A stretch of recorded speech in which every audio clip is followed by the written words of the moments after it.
where we are joined for the first time. The president of Mid-Ohio Sports Car Course is Craig Rust. Welcome to the show, Craig. I appreciate you having me on.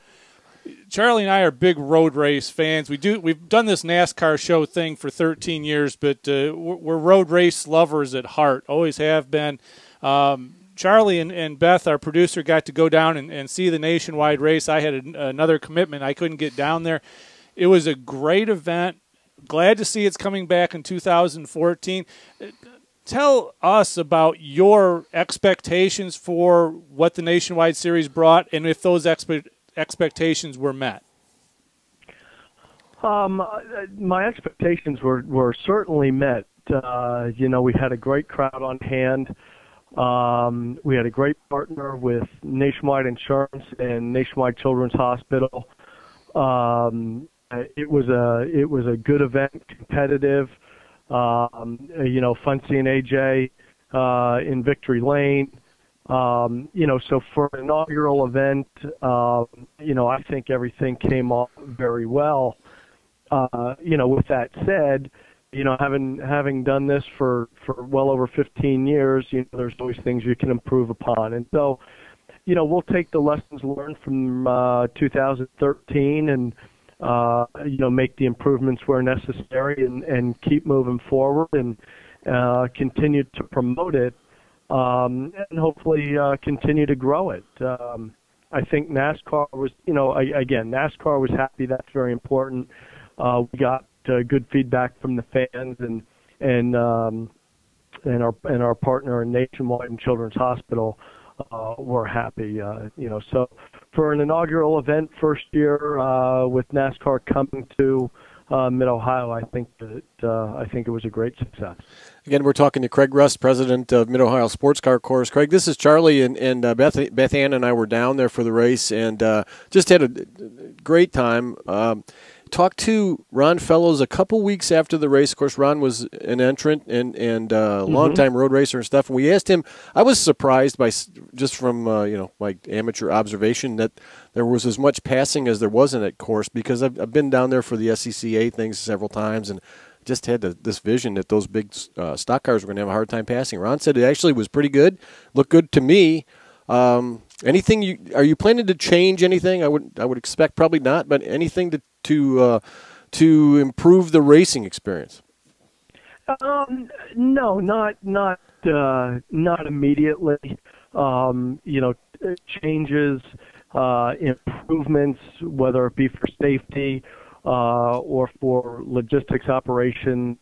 The course is world renowned for its raceability, so to speak. So you don't want to go in there and make changes to a racetrack that has such a strong history within the racing industry. But prior to the event, Sam Hornish had a test down here, and we had a press conference afterwards, and I actually expected the course to handle much like it did. I think the difference in just the way NASCAR and the drivers race, very heavy stock cars. It's not like an Indy car where you get to the apex of the turn, you hit the gas, and you're gone, which can make it very hard to pass and makes this a very technical track. These guys will get a right front inside the back rear of somebody and hold it and force the other car to come off the power a little bit and move outside. So a little bit more aggressive driving, but we've got those areas going up into the keyhole, coming down the back straight and coming up through Thunder Alley, very high speed straightaways or areas of the racetrack, and then you throw in the higher angle turns where the guys have to come off the gas a little, but allows them to poke their nose inside there. So I thought the track would handle well with these cars. And it did.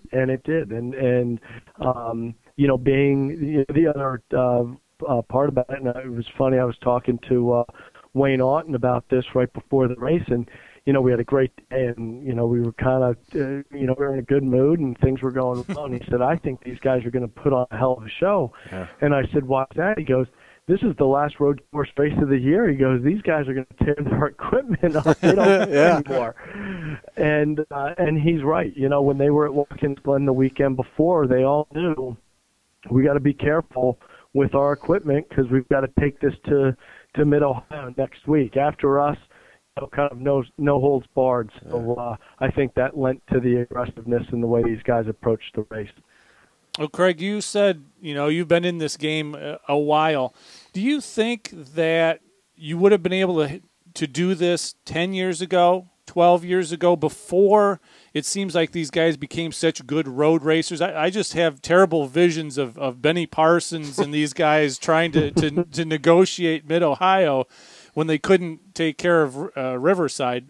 But these guys have gotten so good. There's so many good road racers. It seems like it's the series has kind of morphed itself into being able to now go someplace like Mid-Ohio. Yeah, no, absolutely. And I'll tell you what, when I was I ran Watkins Glen for better part of 9 seasons, and I saw the evolution of the quality of the stock car of the NASCAR racing at firsthand at Watkins Glen. And when I first got there, and I was an oval guy, I came into it an oval guy and kind of was like, what have I gotten myself into? Yeah. But once some of the veteran drivers, Spencer was notorious. He hated coming to Watkins Glen, so he didn't have a lot of nice things to say about it going into it. And Sterling Marlin was another one. He wasn't a big fan of it. But as the Jeff Gordons, Jimmy Johnsons, even Dale Jr. I remember when he said he looked forward to coming to Watkins Glen and he practiced for it on his simulator. It changed the mindset of the fan a little bit. But then you started to get the guys like Tony Stewart running in it. And, it's funny you mentioned Ron Fellows. I had an opportunity many years back, and he shared a story about, he was at Watkins Glen, he's running the race, and he said he got behind Jeff Gordon and was doing everything he possibly could to get around him. And he said he had good equipment, and he said, I couldn't catch him. There was no way I was going to be able to get by him. And I think, and I've said this for years in this industry, when the quality of the product on the track is as it is today on the road courses, it becomes compelling for the fans, and I think it's a great TV product. I think it's better in person, but it just the product, as you said, has morphed and it has become so good, and the drivers are so strong on these road courses, and it just it led to what we saw this past summer. We're talking with Craig Rust, president of Mid-Ohio. And, Craig, the bad news, I guess, is the fact that the United Sports Car is not going to come to Mid-Ohio this first year. And, boy, I tell you, I think of all the great races that have been there in the sports car world, for them not to come to Mid-Ohio, to me, and I don't want to speak for Charlie, but I think he feels the same way. It is. It's kind of a shock that they aren't coming. You know what? We were in very good communication with the leadership of the new series. Ed Bennett and Scott Atherton and Elkins in the group, and they were very honest with us up front about, they were only going to run 10 to 12 venues. There are certain venues we all know that are givens that they're going to go to, the Watkins Glens, the Daytonas, the Sebrings, and so forth. So we knew kind of going into it that we became one of those, well, for lack of a better word, bubble tracks, with the Line Rocks and the VIRs and so forth. And part of it was because of where our traditional sports car race, our Grand Am race, was in June, and that became very difficult because of the 24 Hours of Le Mans, which the new series is committed to, saying, hey, they're not going to compete with that. And then we did not want to run a combo event just because of the sheer size of the new series, of the new sports car series.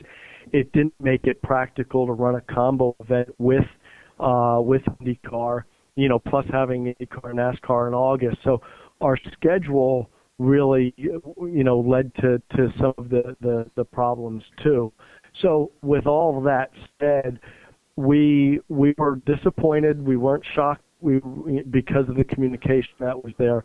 But I think as we move forward and our schedule evolves and we stay in communication with them, we'll start to try to maybe move things around and to be able to accommodate a race when they grow the series. So, I look at it as maybe a year or two we'll be off the schedule.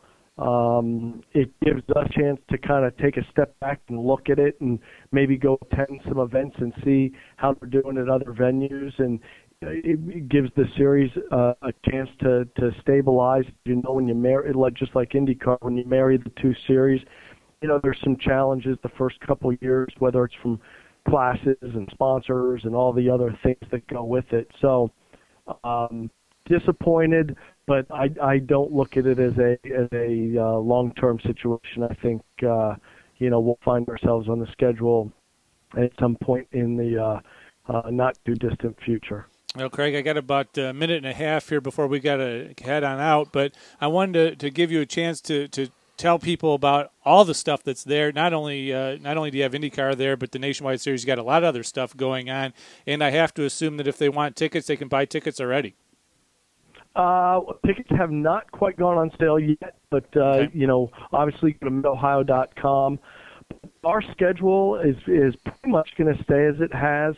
We have a great vintage race late June, and then the weekend after the 4th of July, we go kind of into Motorcycle July with vintage motorcycle event, and then AMA Pro will be back here. And as you said, IndyCar the first weekend in July, and then the Nationwide Series the third week. So we've got a great schedule. The other thing that a lot of people don't know about is the Mid-Ohio School. And, I encourage people to check that out. We have a great teen driving program, the Honda Teen Driving Program, which really teaches new teen drivers how to handle the car. If it was to get if they were to get in a situation out on the roadway. So a really good, all professional, ex-professional drivers are our instructors. And then we have the high-performance courses that also take place out here. So really gives fans a chance to get behind the wheel of an Acura, or the teens, they drive Civics, to come on out and drive in Ohio. A lot of fun. They can check that out on the website at midohio.com as well. So we stay busy all summer long, and appreciate the support that we get from everybody when they come out. All right. Well, Craig, thanks so much for spending time with us. We truly appreciate it. Lots of great stuff going on at Mid-Ohio. We've been there many, many times, and never fails to put on a great show. So thanks for being with us. We will talk to you again soon.